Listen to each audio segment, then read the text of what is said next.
Hey, John Gatt here from TK Arena again. I'm here with Oliver at the Corsair booth. We're currently just setting up a PC here to do some extreme overclocking. Oliver, what do the real people know you as? The real people on the forums, on Extreme Systems or any other forums that handles with overclocking know me as Freak, F-R-E-A-K.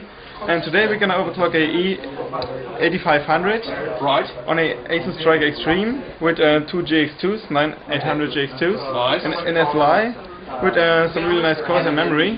And it looks like we could break all world records on HWbot for the GX2 class. Nice. Because the scores are pretty much doable, I would say, with this setup. Okay. Before we get started, we had to insulate the main board, of course. Obviously, yeah. To prevent the condensation. Like on a single stage, you do the same insulation, and you can run it 247 if you like to. Do you have to insulate the bottom of the motherboard as well? Sure, yeah. Yeah. We'll be using is the Kingpin F1 EE pod, which is the top of the line. It's from the best overclocker in the world. So insulating the exterior of the pot there as well? Yeah, you have to. Yeah. Otherwise, you will get ice in like 5 seconds. Actually, quite heavy. I think it weighs more than 3 kilograms. Is it something you'd recommend for your average PC user, or is it something is more for an extreme type PC user? Well, basically, it's not actually hard to do, but you don't have to be. You mustn't be scared about maybe destroying the main board by insulating it. If you don't have the money to blow up your motherboard, don't try this. Yeah. If you're doing this kind of stuff, you have to accept the hardware. Obviously, any major overclocking, there's risks involved, even simple airflow overclocking. Yeah. Okay, so we've got the pot fully installed now. Everything seems secure. Yeah, to make sure that there's no condensation at all, like from the LN2 flowing out of the pot, we add some tissues because they're really good to catch the excess condensation. Condensation. Yeah. We have the North Bridge and the GX2s on the Nautilus water cooling from Corsair, by the way. Tubing is not ideal, but it's working. What is the motherboard we're using here? Asus Striker Extreme. It's about the only chipset that supports SLI and DDR3. Right. So not actually a great chipset, but for SLI and DDR3 is the only choice. So here we are, booting into Windows XP. Hopefully. If with the right hard drive, that is. Yeah. Because the thermal paste needs to heat up to be more efficient. That's right. Yeah. So you can run it like a couple times, and you have your digital meter, but you have to take care that the CPU temperature doesn't go too high, because this one is the temperature on the side of the bottom of the top. Right. So if it has like 50 degrees, the core temp is like 80 degrees. So you have to be careful with that. So at the moment we've got it down almost instantly down to 35 degrees Celsius. And then it's dropping pretty quickly. Yeah, it's still going down. We talked before about the liquid nitrogen. What's the rough cost of running liquid nitrogen system or doing overclocking like this? What does the actual liquid nitrogen cost? Well, that depends on the location. Here in Taipei, it's like $1 per liter.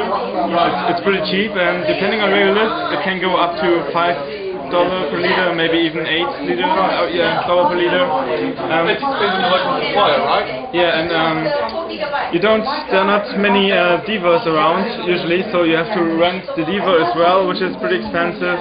In some cases, it has to be delivered, which is also cost an extra. So if you're lucky, you find a cheap diva on eBay and can pick the stuff up by yourself and build up a good relationship with the guy that sells it, and so you might get a discount. So the water cooling system on there is a Corsair water cooling system? Yeah, it's a Nautilus 500 from Corsair, which can be used with any kind of hardware. With this kind of setup, it's already pretty much at the limit what it can cool, because you have 4 GPUs on there and the North Bridge, and a lot of heat that has to dissipate. So what major modifications you make to the BIOS there? Well, the major modification is to ramp up our voltages. The FSB, of course, because this CPU has a locked-in multiplier, so it can only be down or be lowered, but not you can use a higher multiplier. So you have to overclock it using FSB. And unfortunately, on this chipset, we are basically limited by the chipset, not the memory or the CPU itself. We can do about 550 MHz FSB, which is on this chipset not that bad actually. So why do overclockers choose Corsair for their RAM? Why? Because it works with a lot of mainboards, because there's some brands that just don't run on different kind of mainboards because they're not compatible enough. So what type of overclock are we aiming for today? As I said, we're trying to run 03 and 05 now, and debug 03 and 05 with like 5.2 gigahertz, and see where we can go with the video card. I didn't tweak the memory yet, so we can see what kind of speed we can run with this one. It's pretty likely that we can break the high scores for the GX2 on HW bot. Okay, so we're tweaking the memory, individual settings in the memory here. How much of a performance increase will it actually give you? It depends on the benchmark. It's next to nothing. Right. Other benchmark, it may be 10% of performance boost. And how much more aggressive settings do you get out of Corsair RAM above its default settings? Well, it's default settings, so the default values are already quite high, actually. And nowadays with DDR3, the memory is clearly limited by the mainboard itself, by the chipset, because they, even for the 2000s kits, you need 500 MHz FSB, and for the 1133 kit that we're using here, you even need more than that. So it's pretty hard to find a chipset a board that can actually run that speed. So you cannot overclock the memory any further because it's already so, the knob bridge itself is so on the limit. So by default, Corsair have pretty aggressive settings. So getting a good overclock out of a PC like this, how much liquid nitrogen would you use? Depends on the setup. Right now we are just cooling the CPU, which is a dual-core CPU, so it's not that heavy on the load. With a quad-core setup and 2 video cards like this with 4 GPUs, you can easily spend like 20 liters per hour. To fine-tune it takes a lot of time, because you first have to find the cold plug of the CPU, which means that at a certain temperature the CPU doesn't work anymore.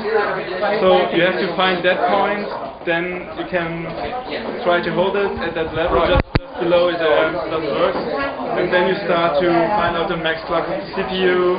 Then you see, okay, what multiplier can I use to get the maximum out of the memory? So you fine tune the memory, the video cards itself too. So it's a lot of work to do, and often it's being done on air cooling to get a rough idea where the stuff is, what the stuff can run. So it can be too cold as well as too hot. It can actually boot, because the temperature it can boot with is way higher than the temperature it can reboot with.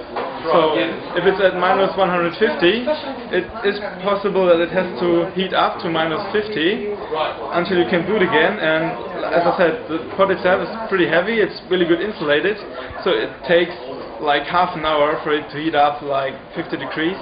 So while we're actually running this test here, run over the specs of the CPU again and what speeds we've got running at. The CPU is a E8500, which has a default clock speed of 3.16 gigahertz. We are running it at a safe 5.1 gigahertz now. And the memories are the new Dominators 2133. CL9, we're running it at 1800, 888, 24. So because the link mode doesn't work well with the board, so I had to run unlinked and find a value that works. But the memory is not tweaked yet, the CPU is also not tweaked yet. The video cards are also basically safe settings, just to get some basic scores, and from there you start increasing the CPU speed or the memory timings every time, each at a time, so you know in case it doesn't work what was the problem, in case you ramp up everything, you don't know if it's memory, is it mainboard. So one step at a time. Yeah, that's the good method. Then if you want to learn more about it, go to some Overclocking forums. There's a bunch around on the net. There's always people having out. If you have any questions, it's the best way you can learn. Just ask questions. Excellent. Thanks a lot for your time, man. Thanks.